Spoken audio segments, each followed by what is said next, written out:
Segunda carta de Paulo aos Coríntios, capítulo de número 7. Glórias a Deus.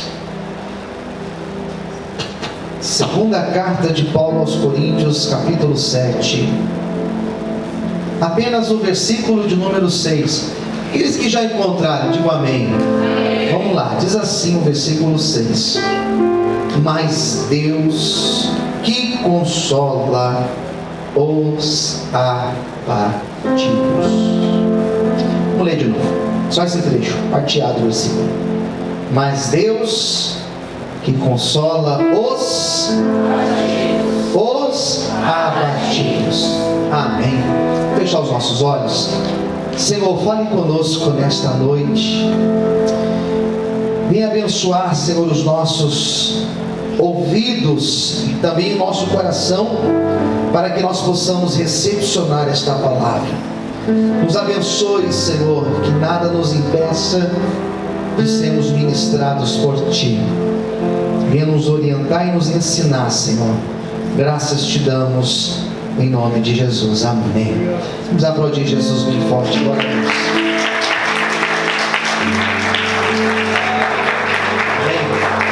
Vamos para cá, queridos. Vai fazer aí, acho que mais de um mês. Acho não, faz mais de um mês. Acho que 2 meses quase.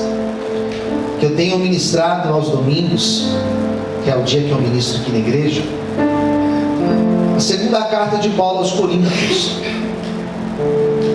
E é interessante, porque como pastor da igreja, como eu sou um pastor que diariamente eu estou aqui, acompanho vocês, ouço vocês, existem momentos que eu percebo que eu preciso conduzir as pregações para um determinado sentido.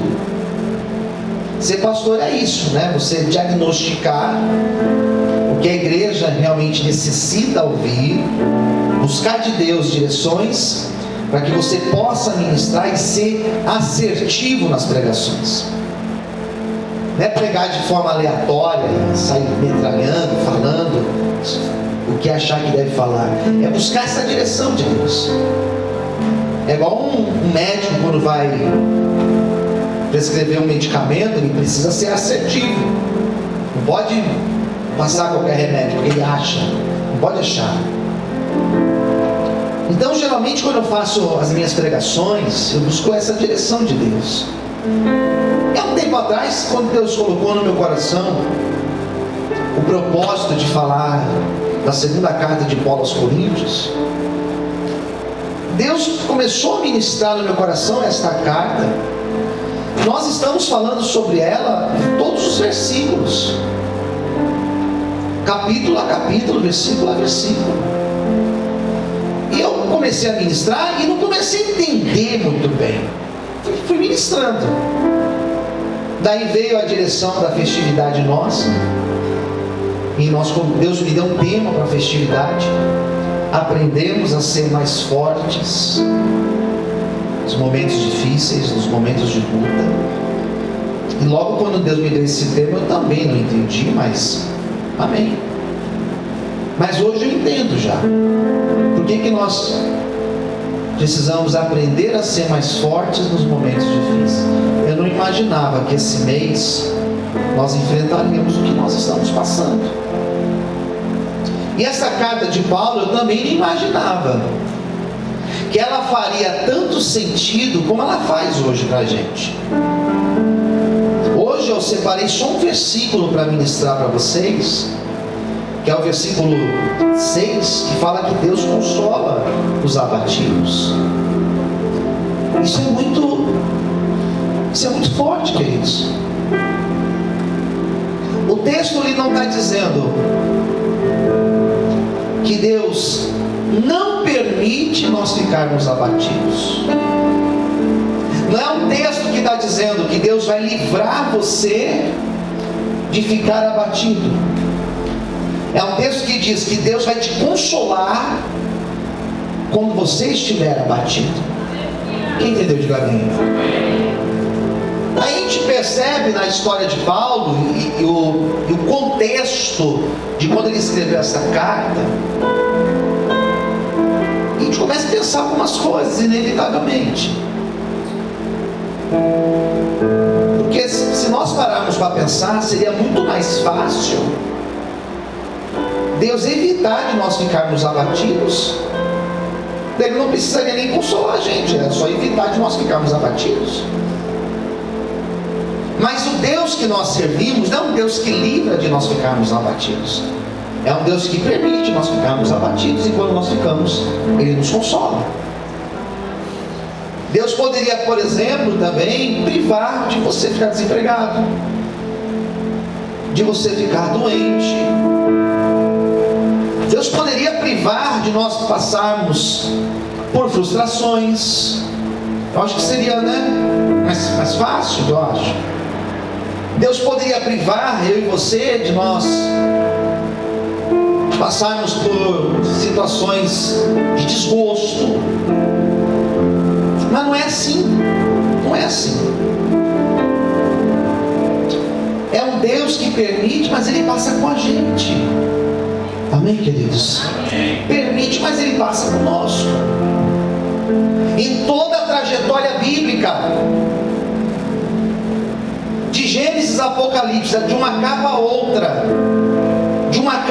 você não vai encontrar Deus privando. Você vai encontrar Deus estando com o povo no deserto, Deus estando com o povo nas adversidades, Deus estando com os teus nas prisões, Deus estando com os teus nos meio dos vales, das dificuldades, das suas guerras. Deus estando conosco. Não é Deus livrando de nós passarmos. Apesar que Deus às vezes livra, mas geralmente Deus permite. E uma das respostas que nós podemos oferecer para alguém que pergunta por que Deus permite, a resposta mais simples de se dar, vai por mim. Você pode até usar isso para falar com um filho, ele vai entender. É você falar: Deus é soberano. E se Deus é soberano, Ele faz aquilo que lhe apraz. E nós não questionamos a soberania de Deus. Quem entendeu, diga amém. Então alguém chega para mim, e eu recebi, eu comentei isso ontem na casa da mãe da Vanessa, a irmã Luzia. Eu falei isso para ela ontem. Eu recebi aproximadamente 400 mensagens. Foram quase 400 mensagens. E várias pessoas fazendo esse questionamento. Por que, pastor? Se nós pararmos para pensar, entra em crise. Moça jovem, 38 anos, 2 filhos. Não era uma boa obreira, era uma excelente obreira desta casa. Alguém que dedicava a sua vida a Deus. Se a gente for parar para perguntar, por que, Senhor? E várias pessoas me perguntaram isso. Lá no velório tinha um senhor lá no velório, ateu. Ele veio falar comigo: pastor, me desculpa, mas eu não consigo entender. E o que nós podemos responder é: Deus, Ele é soberano. Deus está enxergando o que eu não consigo enxergar. Deus conhece o nosso dia a dia de hoje, o nosso dia de amanhã. E quando nós barramos com a soberania de Deus, nós barramos num departamento que foge da nossa razão. Deus fez assim porque Ele é soberano. E eu sou o barro na mão de Deus, e eu não posso dizer para o oleiro: o que tu fazes comigo? Porque eu sou um barro na mão do oleiro. E se eu sou barro, eu preciso deixar o oleiro fazer de mim conforme o seu querer e conforme a sua vontade. Talvez hoje você não está entendendo as coisas na tua vida, mas acalma o teu coração. Deus é soberano, e eu garanto a você que tudo aquilo que Deus faz é bom, é perfeito, é excelente. Ele tem um plano bom para as nossas vidas. Será que você pode aplaudir o Senhor nessa noite? Aleluia! Aplauda o Senhor mais forte, né, queridos?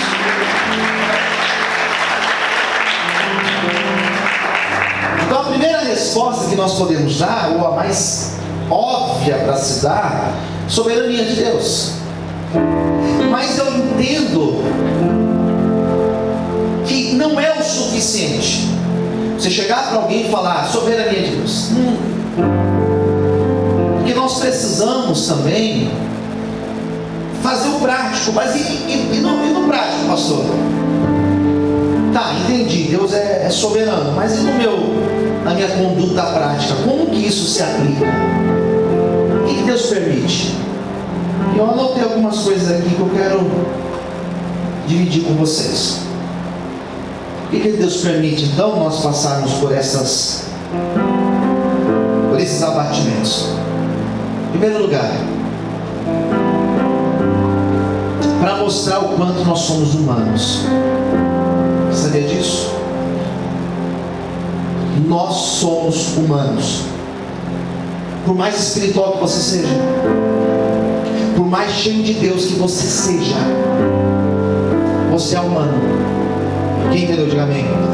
Jesus teve tristeza, pastor? Me chamaram para um debate para falar isso. Eu falei que teve porque Jesus era humano quando ele veio. Ah, mas ele não era Deus? Era Deus, mas era humano. Dá para ser as duas coisas ao mesmo tempo? A gente não, mas ele sim, porque ele é Deus. Então ele era humano. Como humano, é inerente ao homem ter tristeza, abatimento. Ele ficou abatido? Ficou. Getsemane, ele estava abatido? Pronto, já tem um texto que fala, pronto. E é importante entender que nós somos humanos? Sim, é importante. Porque se nós esquecemos que nós somos humanos, nós achamos que ser espiritual já é o suficiente, e nós sabemos que não é assim na vida. Por mais espiritual que você seja, você sempre vai ser humano, e por ser humano, você sempre, por exemplo, vai precisar de alguém. Ninguém é sozinho. E é importante às vezes lembrar a pessoa que ela é humana nesse sentido. Pode ter dinheiro, mas você precisa de alguém.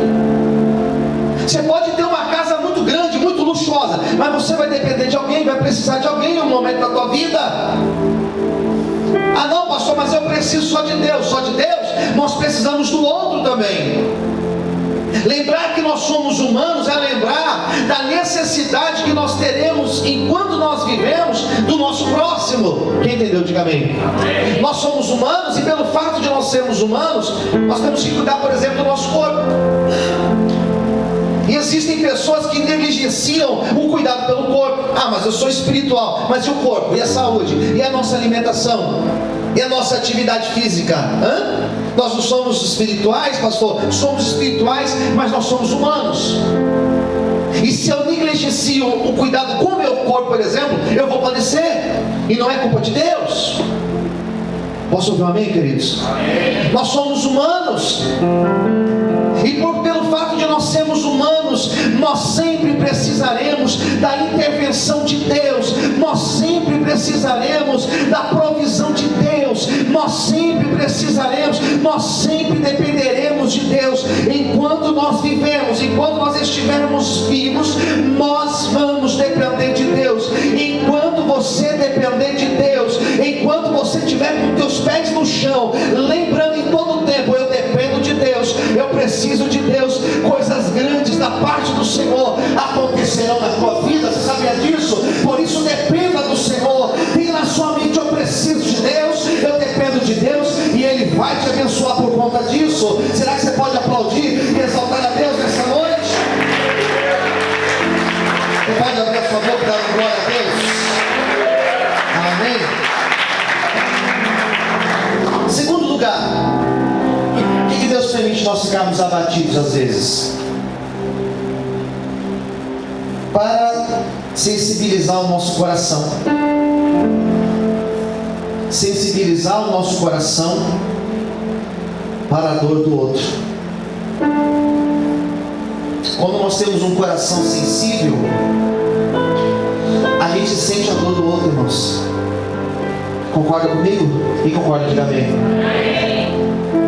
A Vanessa trabalhava para uma mulher, que eu conheço ela. Esses barulhinhos aí, o André, tá? Se puder dar uma segurada. Ela trabalhava para uma mulher, e essa mulher eu conheci. Ela até tem o meu contato, porque há um tempo atrás ela fez uma doação para a igreja. Eu fui lá para retirar a doação. E essa mulher, ela perdeu um filho. A idade que a Vanessa tinha, 30 e poucos anos, 38 anos, eu acho. Um filho médico. Foi fazer um procedimento cirúrgico e faleceu, horas depois. Há 8 anos atrás. E quando eu fui lá na quarta-feira, eu recebi a notícia de terça para quarta na madrugada. E quando eu fui lá na quarta-feira, bem cedo, antes de eu ir para a rádio, e assim que eu cheguei, essa senhora chegou lá. E a irmã Luzia estava lá, muito angustiada. E aquela senhora abraçou ela e começou a confortá-la. E falava coisas para ela que talvez eu não saberia falar, porque ela passou exatamente pela mesma situação que ela estava passando. É incrível que na área onde nós temos experiência, Deus sempre vai colocar pessoas ao nosso redor para nós ministrarmos essas pessoas. Quem entendeu, diga amém. É impressionante. Deus sempre vai colocar pessoas ao nosso lado, exatamente nas áreas onde um dia nós fomos provados, exatamente nas áreas onde um dia nós também passamos por algum tipo de abatimento, algum tipo de frustração, algum tipo de dor. Por isso eu não tenho dúvida que os processos em quais nós estamos envolvidos, os processos difíceis que nós estamos passando, as adversidades que nós estamos passando, eu tenho certeza que existe um propósito de Deus em tudo isso. Eu tenho certeza que ainda a nossa luta, a tua luta, ainda ela vai se tornar um testemunho, ainda ela vai se tornar um testemunho de bênção, um testemunho de vitória, e vidas serão edificadas através do seu testemunho. Você pode levantar tua mão para o céu, através da tua vida, através daquilo que Deus fará na tua vida, o nome do Senhor será ainda exaltado e glorificado em nome de Jesus. Será que você pode aplaudir e exaltar o nome de Deus nessa noite? Você consegue dar glória a Deus por isso? É se sensibilizar, é você se tornar alguém sensível à dor do outro. Já passou por apertos financeiros? Já passou necessidade? Quando você vê alguém passando por isso, você sabe que essa pessoa está passando? Já perdeu algo na vida? Já quebrou um dia na vida? Então quando você tem que lidar com alguém que já está passando por isso, você tem autoridade